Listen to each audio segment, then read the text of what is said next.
আমি একবারও বলিনি মিথ্যা করে আমার ফাঁসি দিচ্ছে। আমি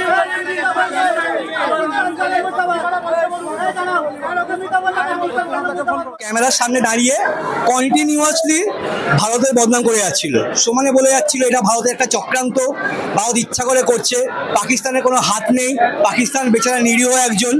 তারপরে আমরা ব্যাপারটা ভেবেছিলাম কোনো পাগল ছাগল হয়তো ব্যাপারটা ইগনোর করছিলাম, কিন্তু ও কন্টিনিউয়াসলি বলে যাচ্ছে প্রধানমন্ত্রী নামে গালাগাল দিয়ে আছে, সময় গালাগাল। এবার একটা আমরা ভারতীয় এখন যা সিচুয়েশন তৈরি হয়ে আছে এই মুহূর্তে আমরা জানি যে আমাদের সৈন্যরা কীভাবে নিজেদের প্রাণ নিয়ে খেলছে এবং আমাদের জন্য লড়ছে।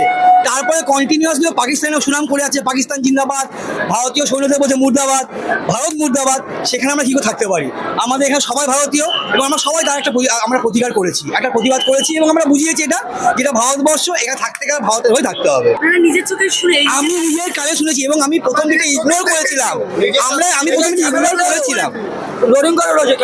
এক মিনিট, আমি এখানে কতজন দেখেছেন? এখানে প্রায় সবাই দেখেছি। প্রথমে আমরা কিচ্ছু বলিনি ওখানে, আমরা ভেবেছিলাম পাগল, হয়তো পাগল।